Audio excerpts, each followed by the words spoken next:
Pues bueno, muchas gracias a todos por su atención y gracias a Cosejal. Yo, como ustedes los que me conocen saben bien, yo soy tapatío y es un gusto estar aquí de vuelta. Voy. Ya está.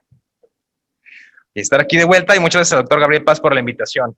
Bueno, intentaré ser breve e irme a lo más importante y sobre todo no dormirlos. Vamos a platicar sobre la hipoacusia neurosocial profunda, la clasificación y causas. Bueno, como todos sabemos, es un sinfín de clasificaciones. Intentaré irme lo más simple que se puede. Ok, algo está pasando.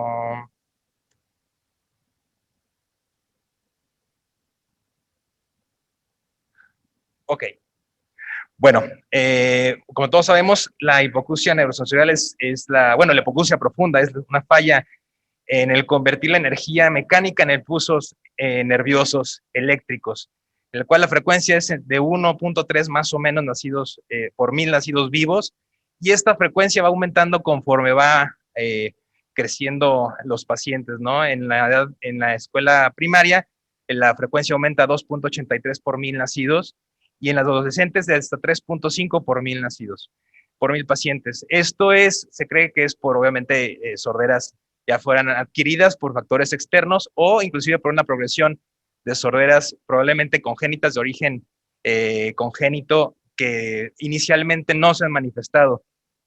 Y bueno, las hipoacusias congénitas se define como hipoacusia congénita todas las sorderas que se asocian a factores peri y prenatales, y en 42% de los pacientes diagnosticados con tamiz auditivo tienen antecedentes importantes claros, pero no siempre son, eh, son obvios. Por lo tanto, es que todos sabemos necesitamos hacer el tamizaje auditivo en todas las personas, así no tengan antecedentes.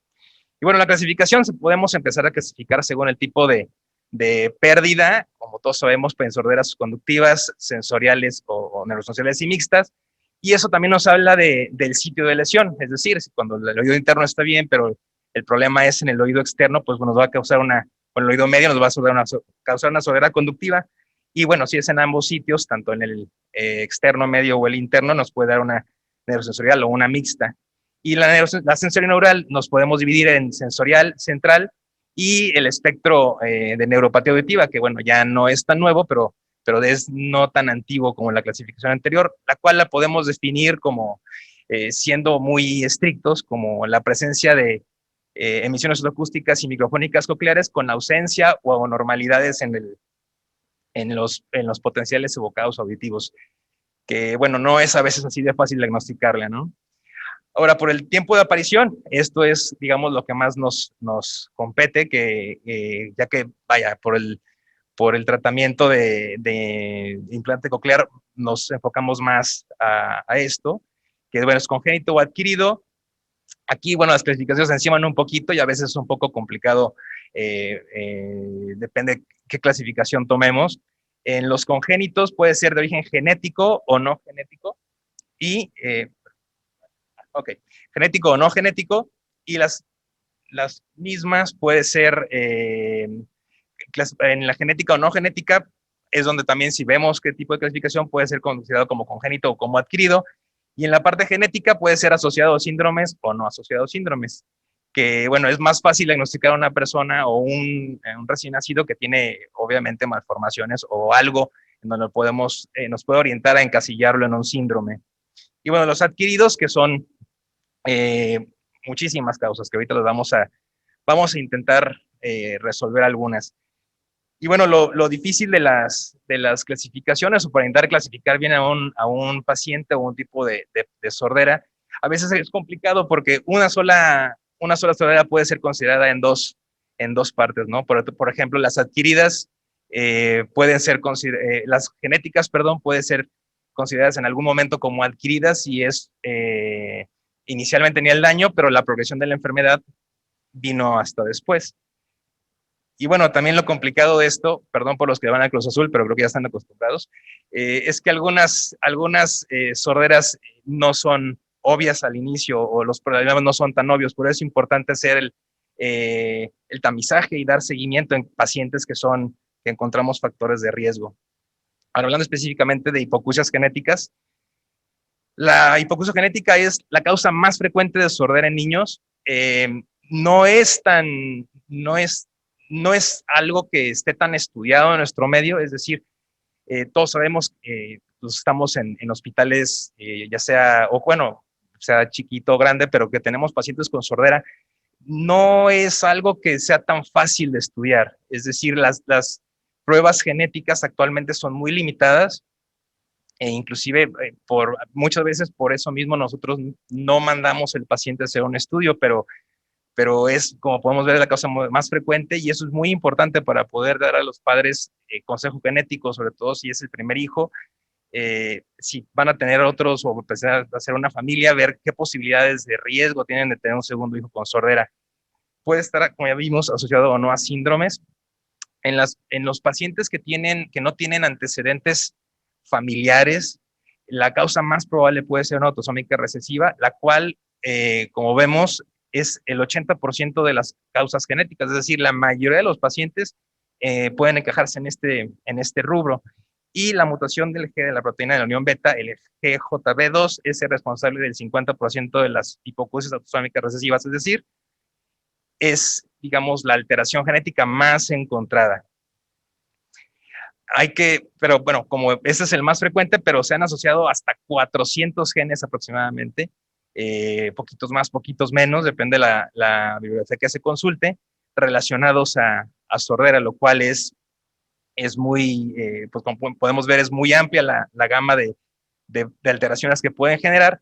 Y bueno, las mutaciones genéticas pueden alterar cualquier parte de la vía auditiva, desde el pabellón auricular hasta la corteza central, por lo cual es importante, es muy interesante ver cómo uno cuando se pone a revisar, ya hay una asociación muy clara según el gen, la fisiopatología, es decir, el gen nos codifica tal proteína o nos ayuda para la hemostasis o para el funcionamiento de las bombas, por ejemplo, de electrolitos, y esto es lo que nos causa la sordera y es lo que nos puede dar la explicación o el mejor entendimiento de la patología genética.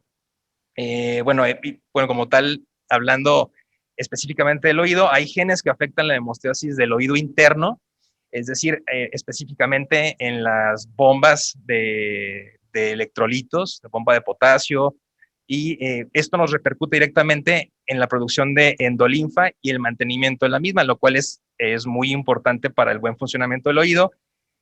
Y bueno, son muchas células que intervienen en este proceso, no nada más es una. Por eso es que ha sido tan complicado, pues digamos que la terapia genética o la terapia de repoblación celular, ya que no es una sola célula la que está en tratamiento, sino que tiene que ver muchas células y tienen funciones muy específicas.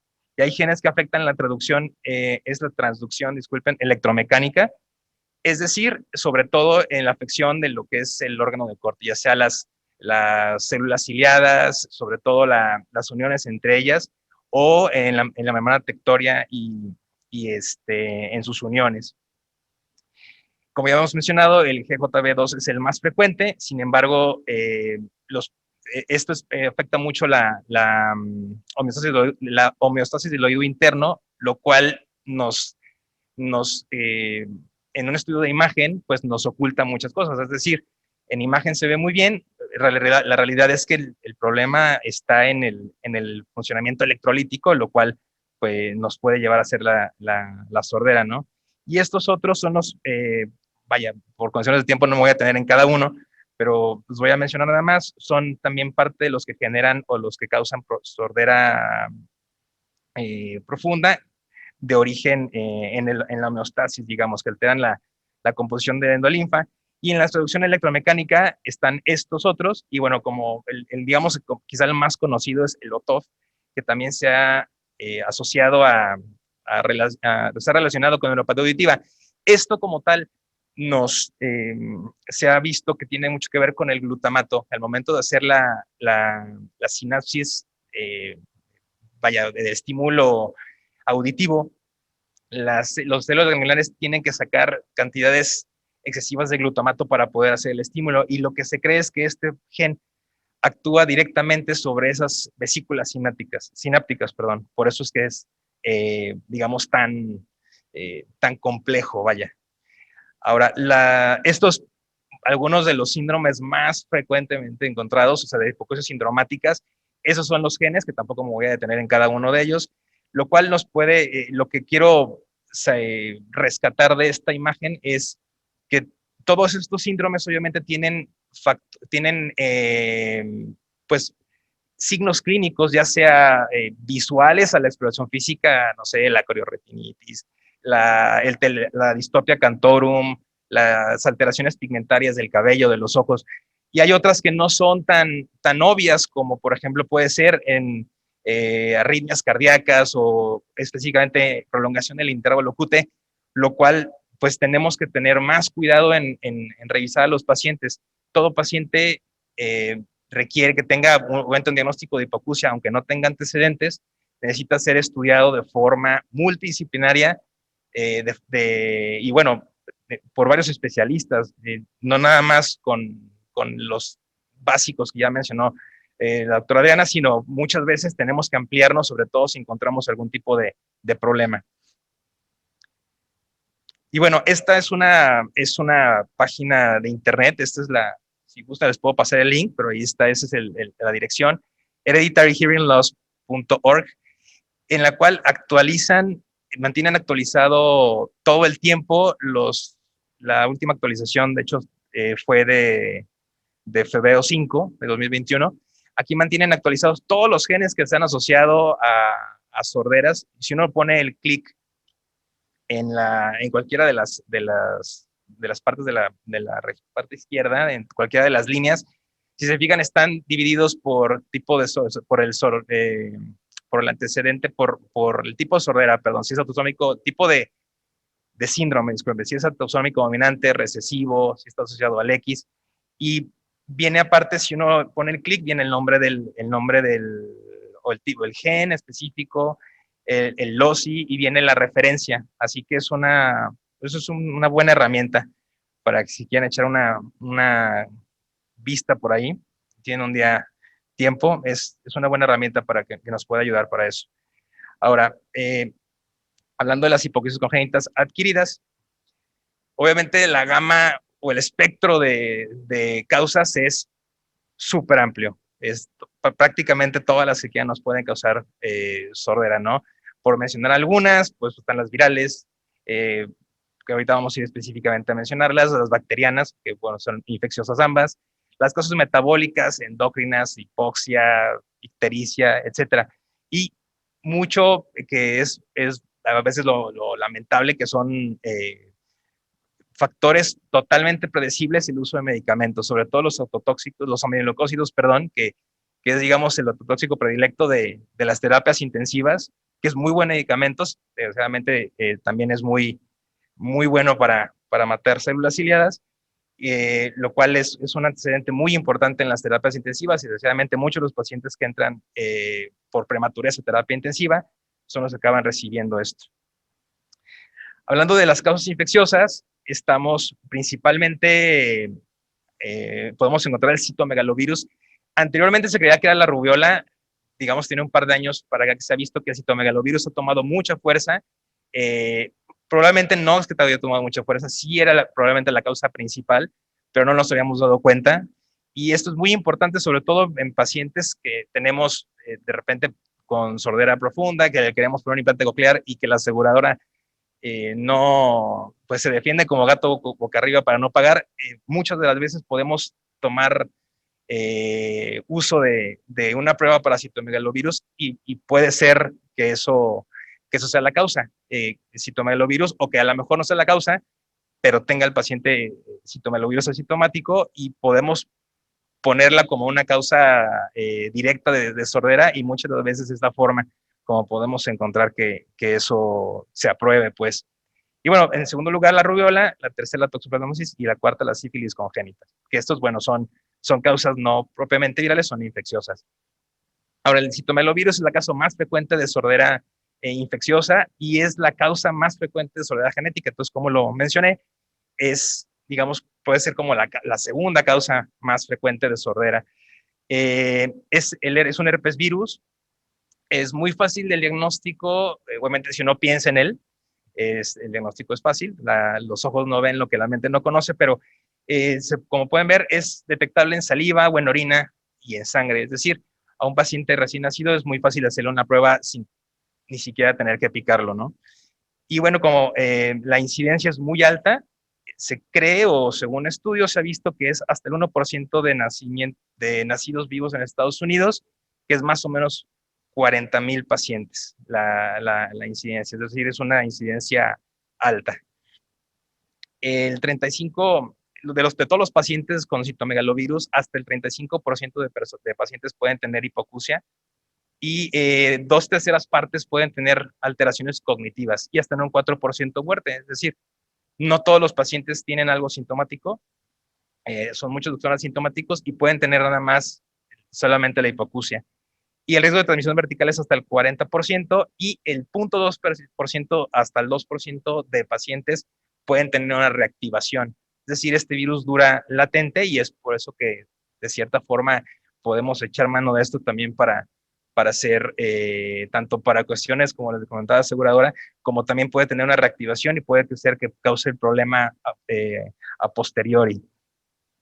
Eh, bueno, este virus tiene la peculiaridad, también en el caso de que queramos, sospechemos o queremos buscar más datos que nos orienten a la infección por citomegalovirus, puede causar calcificaciones intracraneales, no en todos los pacientes, obviamente, también puede dar microcefalia y alteraciones en la sustancia blanca. Específicamente hablando sobre el patrón audiológico, este es irregular, es decir, puede tener casi cualquier tipo de patrón y puede ser uni o bilateral, no siempre es a ambos lados. Es importante, por lo tanto, sobre todo por la cuestión de activación, una vez que a un paciente lo diagnosticamos o lo sospechan tiene una sospecha fuerte de citomegalovirus o tiene un diagnóstico como tal de él, hay que dar seguimiento hasta 6 años después, porque entonces puede tener problemas. Ya una vez que pasó este tiempo y no pasó nada, pues ya podemos dejarlo por la paz. Específicamente lo que causa el citomegalovirus es edema celular en la cóclea, el muerte celular y disminución del recuento de las células del ganglio espiral. Esto por lo cual nos puede orientar, o es importante saberlo, ya que no todos los pacientes van a responder igual de bien al implante, por ejemplo, ya que la discriminación fonética se ha visto que mucho tiene que ver con la cantidad de células, ya sea de las células ciliadas como de las células ganglionares, por lo cual también es importante la cirugía suave, la cual después nos van a platicar los maestros enseguida. Y bueno, el diagnóstico, como ya hemos mencionado, es PCR, el tratamiento medicamentoso es con ganciclovir y últimamente ha tomado mucho auge, que es el más nuevo y es el más accesible, sobre todo para niños, el valganciclovir. Porque viene en presentación oral en suspensión, lo cual es muy accesible para los pacientes. Bueno, la rubiola es el segundo causal más frecuente y viral, y el cual, como podemos ver, es todos los pacientes que tienen rubiola, la segunda es la hipoacusia, es la complicación más frecuente. Es decir, de todos los pacientes que se infectan con rubiola congénita, la mayoría van a tener sordera, aunque no tengan ninguno de los otros más síntomas como microcefalia, o signos, perdón. Y bueno, la triada clásica es hipoacusia, cataratas y cardiopatía, pero también puede tener otro tipo de afecciones como el hepatosplenomegalia y la microcefalia. Y bueno, la rubiola depende mucho en qué edad gestacional se infecta el paciente, el tipo de problemas que nos va a dar. Es decir, mientras más chiquito el producto, mientras más se infecte en la etapa temprana del embarazo, va a tener mayores consecuencias. Es decir, las primeras 8 semanas de embarazo, los pacientes, si una madre se infecta y tiene el producto, una rubiola congénita, en las primeras 8 semanas del embarazo va a tener de entre 80 a 90% una secuela sistémica, aunque sea. Esto disminuye hasta el 52% si se adquiere después de la semana 8 y se adquiere en el segundo trimestre, por ejemplo, puede ser de entre el 25 al 30%, por lo cual es muy importante en nuestra historia clínica consignar los datos y ver a qué edad gestacional fue que se dio el problema. Y bueno, el diagnóstico también es, entre comillas, sencillo, es pues, el aislamiento viral o el cultivo de secreciones nasofaringias, el PCR, el ISA y los anticuerpos, se hacen en sangre, el IgG o IgM, tanto en sangre como líquidos cefalorraquídeos.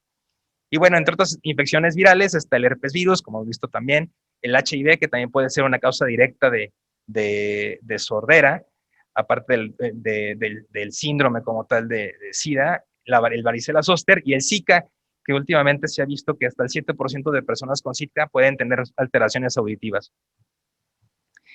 Y bueno, ¿por qué no mencionarlo? Ya que nos ha metido en tantos problemas, pues también los pacientes con COVID se ha visto que han tenido alteraciones auditivas, ya sea sordera o acúfeno.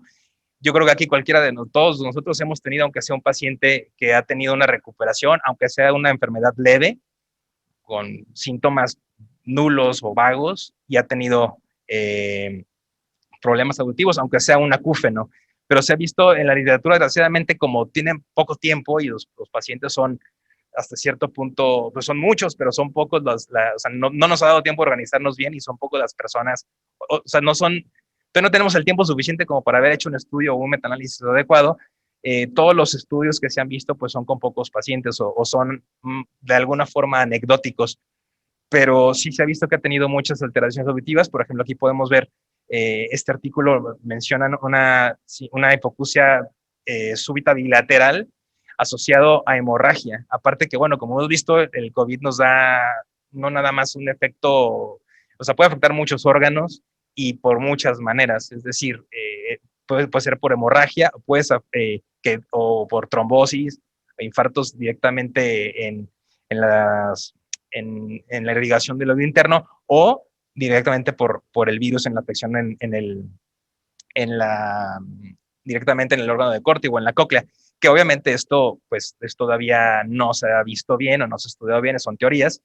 Y bueno, también ha sido causa de sordera súbita unibilateral con tinnitus, que yo creo que es la mayoría de pacientes bueno, al menos que yo he visto y que he platicado luego con colegas, muchos pacientes han tenido acúfeno más que sordera. Y bueno, por si fuera poco, no nada más el virus, sino también el tratamiento, digamos que se ha utilizado de forma general, a lo mejor no indicada por médicos, de la cloroquina, la hidroxicloroquina, obviamente nos va a dar cierta ototoxicidad, y esto sin mencionar el hidróxido de cloro, que esto menciona, digo, no es un tratamiento, pero desgraciadamente, al menos aquí en México, no sé en las otras partes del mundo, aquí mucha gente le ha tomado mucha fe, porque pues no hay otra explicación, eh, pero también nos ha dado repercusiones tanto otológicas como en otras partes del cuerpo, ¿no? Pero como podemos ver, son todas pues como cartas anecdóticas. Este específicamente fue el primero que yo vi que está publicado, que es una nota en el cual mencionan un caso, etcétera. No tenemos todavía una literatura adecuada para poder tener pruebas suficientes.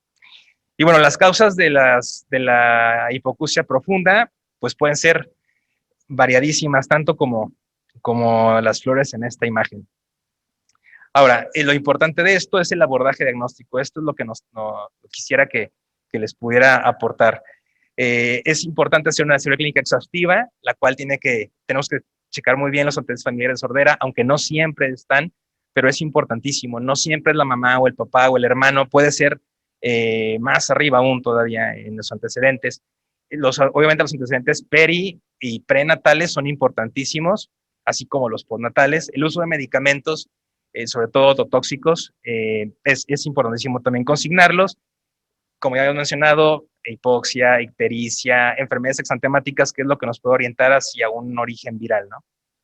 Y bueno, como ya también se mencionó, inclusive otra Gloria lo mencionó, el diagnóstico y la evaluación audiológica es muy importante, ya que son los que nos pueden dar la clave, sobre todo en pacientes difíciles, por ejemplo, la neuropatía auditiva, que son pacientes muy complicados, muchas veces a veces complicados desde el diagnóstico.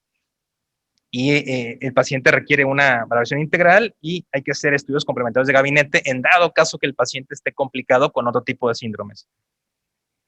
El panel genético ampliado es importantísimo. No sé también cómo esté en el resto de países. Aquí es difícil, pero sí está accesible, sí lo podemos obtener. A veces el paciente tiene que desembolsar un poquito, pero es importante, sobre todo en personas que tienen antecedentes, es muy importante, si queremos llegar a un factor etiológico preciso, que nos puede ayudar también para dar un tratamiento más mejor orientado. Estudios de imagen también nos puede orientar bastante, forma parte del panel básico para pacientes para implante coclear, pero también nos puede orientar hasta algún síndrome o encontrar algún hallazgo diferente, no nada más de oído, sino también de cráneo en cerebro. Y a pesar de todo el estudio, de todo lo que podamos hacer los pacientes, el 50% de los pacientes se ignora el factor etiológico. Es decir, también lo vivimos todos, pacientes que antecedentes bien, embarazo bien, nacimiento bien, eh, también no pasa, todo imagen bien y no hay ningún problema. Entonces, eso obviamente la mayoría se cree que es de factor genético. Y lo bonito de esto, pues es que tienen tratamiento. Dependiendo del tipo de sordera, obviamente, del tipo de lesión, es el tratamiento que se debe de hacer. Desde un implante coclear, en caso que sean las sorderas profundas, neurosensoriales. Y bueno, no lo mencioné porque el tema es hipoacusia neurosensorial profunda, pero puede ser tan simple como una amplificación auditiva con un auxiliar convencional o con una banda vibratoria, o ya algo más específico para sorderas conductivas como un dispositivo de conducción ósea o en sorderas neurosensoriales medias, por ejemplo, ya más leves, un dispositivo tipo Vibrant, por ejemplo, etcétera. Y bueno, como conclusión, la etiología es muy importante para poder otorgar un tratamiento más específico y probablemente un consejo genético a la familia. La intervención temprana es vital para lograr una rehabilitación auditiva completa. El mejor tratamiento es la prevención. Obviamente esto va enfocado también a terapia genética, lo cual no tenemos todavía muchos avances en ello, pero es una realidad que esperemos pronto tengamos. Y hay que recordar que los pacientes, sobre todo de intervenciones o con asociaciones genéticas sindromáticas, no son de un solo médico. Si el implante coclear de un oído, digamos, normal, entre comillas, no es de una sola persona, los pacientes sintomáticos menos aún. Y bueno, es un gusto verlos a todos después de tanto tiempo y esperemos que estos tiempos regresen pronto. Muchas gracias por su atención.